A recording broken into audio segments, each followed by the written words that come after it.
guys, Professor Mike here. Welcome back to the channel and welcome back to another video. So today's video, we're doing a top 3 best cold air intakes for your F-150 5.0. But before we jump into the video, if you haven't already subscribed, go ahead and subscribe. I post new videos every Wednesday and Sunday, 8 p.m.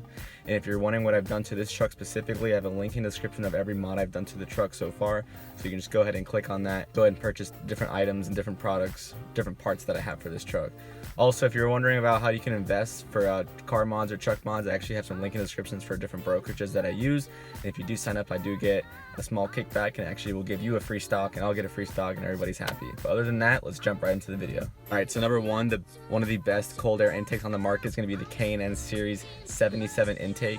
So, I mean, CAI in general is just known for their best performance parts. So when it comes to their air boxes, their air filters, their intakes, their induction systems, all of that. I mean, CAI is like the number one when it comes to like stuff like that. So when you're going to the store and you see the CAI product, it's like the name brand product over like the great value product.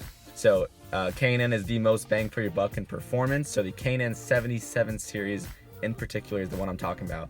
So this is the stainless steel option. It's actually the most popular stainless steel option out of all the intakes on the market. So it uses the lower portion of the factory airbox and it's just polished aluminum. So since it does use the factory airbox, it actually is able to keep the cost down at about $350.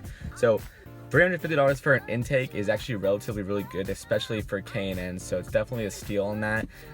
You can reuse the old filter. So for example, if you want to go ahead and wash it, you can take it out, degrease it, wash it down, and then re-oil it up. So you can keep doing that over and over and over again. I recommend about 100,000 miles or every 50,000 miles to 100,000 miles, in between there. You can just go ahead and take it out, reuse it, and you don't have to buy a new filter or anything like that. There is no tune required on these, so don't worry about having to get a tuner, which is another $400, $500. They claim that you get about 13 horsepower and 16 foot-pounds of torque after the intake is installed without the tunes. So I think that's pretty cool. All right, so number 2, we're gonna go into the Airaid cold air intake. Now, Airaid is really popular amongst like cold air intakes in general. So definitely it's a fan favorite from just its design, the way it looks and everything like that. It is going to be a little bit more expensive, from like $400 to $500, and it's probably one of the most expensive systems out there, but it definitely is a great product, and it definitely is great for performance and for looks. So unlike the CAI filter, by the way, the Airaid does not have the Airaid does have a complete airbox replacement, which means that you are going to have to replace the factory snorkel. There is a removable shield that comes with it. You're actually going to take the whole intake out and replace it, which is not bad if you want to just go ahead and do the, change the whole look and the layout of the intake and how it looks under the hood. Go ahead right and do it. It does have a metal sheet that goes over the top to allow to keep the actual intake levels down, hence the cold air part. One thing I'm not kind of iffy on is that the sheet is actually like it's like an aluminum or like a metal, so I'm not too sure on how that's going to keep the temperatures down. Like if it was a plastic, I mean the metal's going to get kind of hot, so if it was a plastic I could understand that, but the metal gets hot. It does come with a Synthaflow air filter, which is probably the most, I would say, like the most signature of all filters out there, so that's a plus on the Airaid side. And they claim about 19 horsepower and 26 foot-pounds of torque to this intake. Now, it is a tune required. Keep that in mind. You do have to tune the Airaid parts. That's one of the downfalls on the Airaid, but you will get a significant amount more horsepower and a significant amount of torque if you actually go ahead and tune it, and it is a tune required system. So I mean, it's up to you on that one. I definitely think that the Airaid is more for the looks and the performance, but you are going to pay a little bit more money. It's going to be a little bit harder to install, and you also are going to need a tune to require this installation. All right, and number 3, lastly, we're going to talk about is the Roush cold air intake.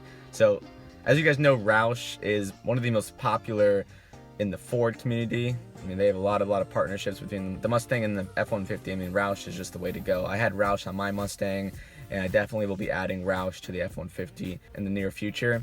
So it's definitely one of the leaders in the Ford industry. So this is a reusable dry filter, so you don't need to wash it. They recommend every 100,000 miles. You can actually just go ahead and take it out, hose it down, degrease it, and re-oil it. So same thing as the first one. It's a direct plug-in, a direct bolt-on installation. It's actually one of the easiest ones because you're not using a whole new intake box. so it's super easy. You don't have to take the factory intake box out. I saw a video on it. I don't know, it takes like probably 5-10 minutes. You can easily do it. No tune required on this one either. Like on the Mustang, I had the Roush intake, but I didn't have the tune at first. No tune required. They estimate about 13 horsepower and 19 foot-pounds of torque is what Roush is saying in their department.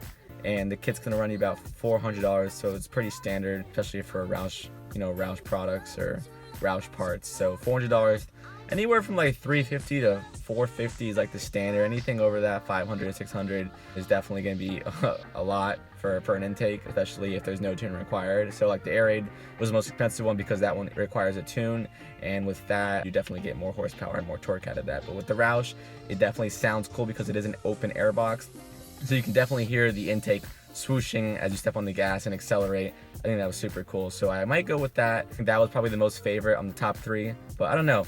Tell me what you guys think on this. Leave a comment down below what you guys thought about this video, and try to get back to me on which intake you have for your F-150s or which intake that you feel like is gonna be best for you. If you found this video helpful, go ahead and leave a like so that YouTube will share us with other people. And like I say, if you haven't subscribed already, go ahead and subscribe. I post new videos every Wednesday and Sunday at 8 p.m. Other than that, guys, we'll catch you on the next video. Peace.